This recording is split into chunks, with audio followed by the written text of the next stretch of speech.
রহমান এবং বর্তমান রাজনৈতিক প্রেক্ষাপট শীর্ষক আলোচনা সভায় বাংলাদেশ জাতীয়তাবাদী দলের স্থায়ী কমিটির অন্যতম সদস্য আজকের অনুষ্ঠানের প্রধান অতিথি বিশ্ববিজ্ঞানী অধ্যাপক ডক্টর আব্দুল মঈন খান। এখন আপনাদের সামনে বক্তব্য নিয়ে আসছেন অধ্যাপক ডক্টর আব্দুল মঈন খান।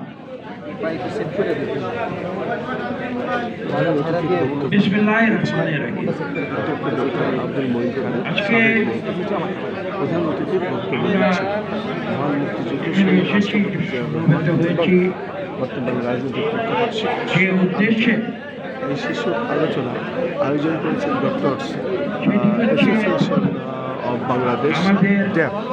মহান বিজয় দিবসের আলোচনা করার জন্য বলা বাহুল্য, আমি এখানে যাদের বক্তব্য শুনেছি প্রত্যেকে অত্যন্ত সুললিত বক্তা। আমাদের সভাপতি সাহেবের বক্তব্য, চমৎকার বক্তব্য শুনেছি।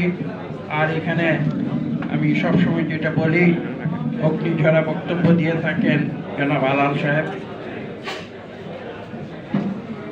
আমি প্রত্যেককে ব্যক্তিগতভাবে নাম উল্লেখ না করলেও সবাইকে ধন্যবাদ জানাচ্ছি অত্যন্ত গুরুত্বপূর্ণ আজকের এই আলোচনা সভায় বক্তব্য রাখার জন্য।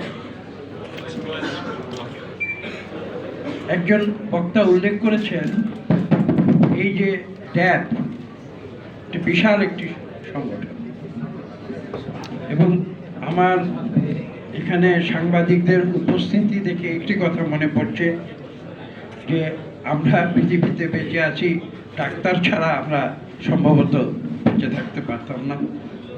কাজেই তাদের যে গুরুত্ব এই সমাজে, আমি সেটা উল্লেখ না করে পারছি না, এবং আশা করি তারা অতীতে যেভাবে বাংলাদেশের 18 কোটি মানুষকে সেবা দিয়ে এসেছেন, ভবিষ্যতে ঠিক একইভাবে তাদেরকে সেবা দিয়ে যাবে।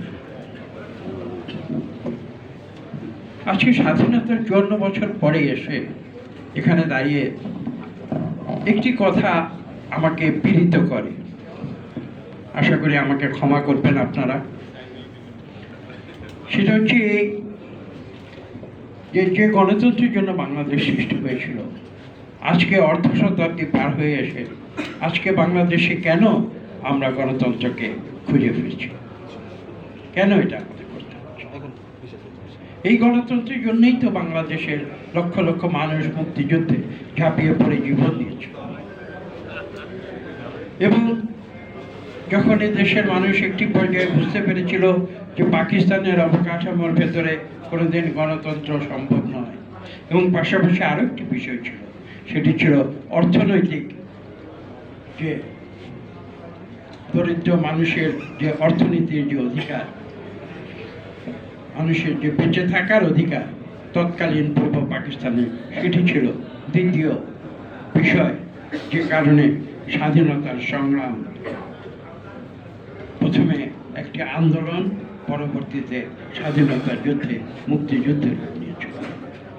তো এই যে দুটি উপজীব্য আমি যেটা স্পষ্ট ভাষায় উল্লেখ করেছি, একটি ছিল গণতন্ত্র, দ্বিতীয়টি ছিল এদেশের দরিদ্র মানুষের অর্থনৈতিক উন্নতি। আমার প্রশ্ন হচ্ছে যে আজ স্বাধীনতার 54 বছর পরে এসে কেন আমরা সেই দুটি যে লক্ষ্যবস্তু, সেটিকে কেন এখনো খুঁজে পেয়েছি, আমরা কেন সেটি এখনো অর্জন করতে পারছি? আমি বিশ্বাস করব এদেশে যারা নেতৃত্ব দিচ্ছেন, যারা নেতৃত্ব দিয়েছেন বিগত 54 বছর, এখনো যারা নেতৃত্ব দিচ্ছেন, যারা অতীতে দিয়েছেন, তাদেরকে জাতির কাছে জবাবদিহি করতে হবে কেন তারা ব্যর্থ হয়েছে।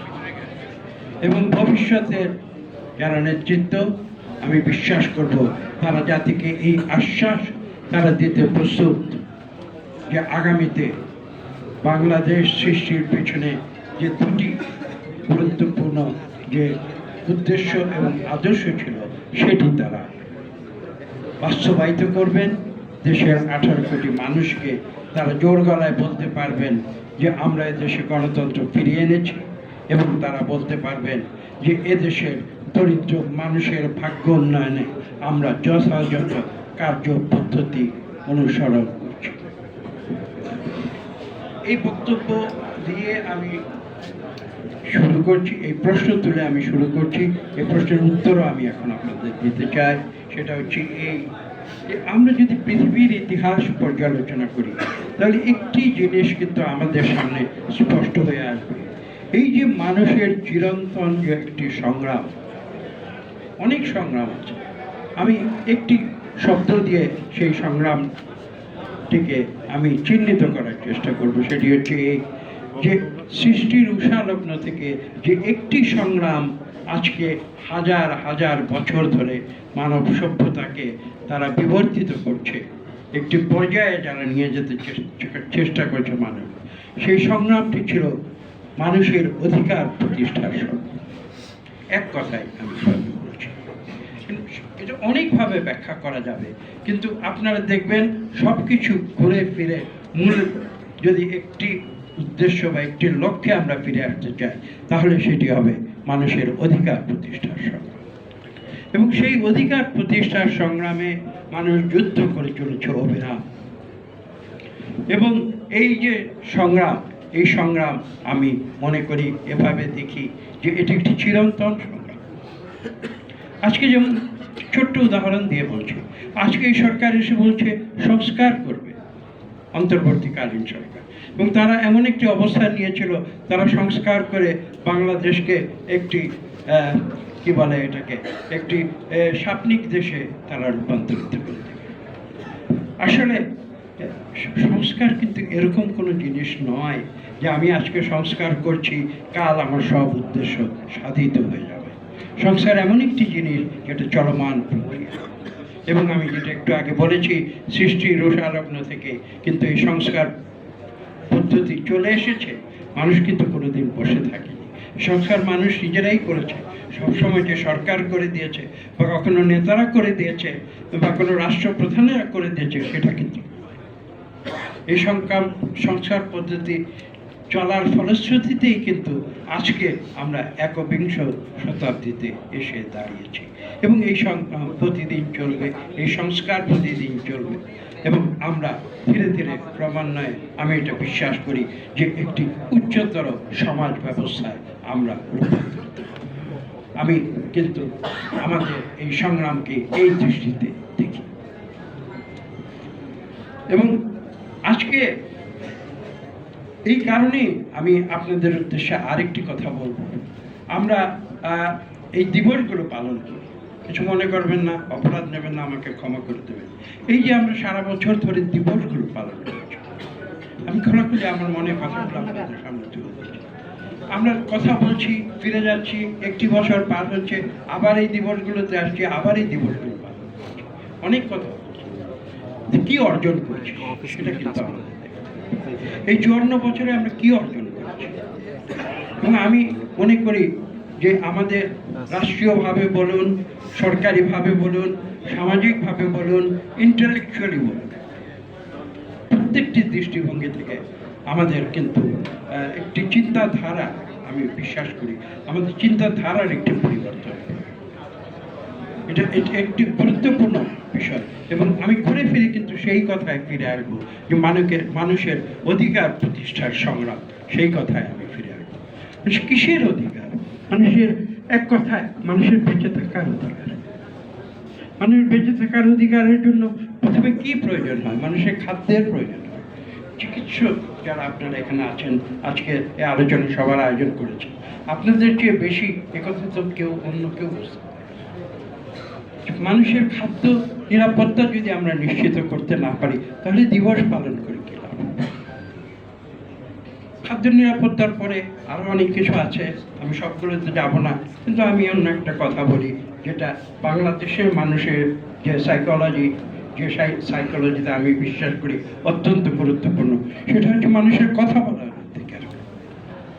বাংলাদেশের মানুষ, আমি অনেকবার বলেছি, আজকে আবার বলবো, বাংলাদেশের মানুষের চরিত্র এমন, মানুষ কিন্তু অনাহারে থাকতে রাজি আছে, কিন্তু মানুষ কথা না বলে থাকতে রাজি। আমাকে কথা বলতে দিতে হবে, আমার মনের ভাব প্রকাশ করতে হবে, আমার মতামত প্রকাশ করতে দিতে হবে। এটা আমাদের চরিত্রের ভেতরে একেবারে আসীন হয়ে আছে।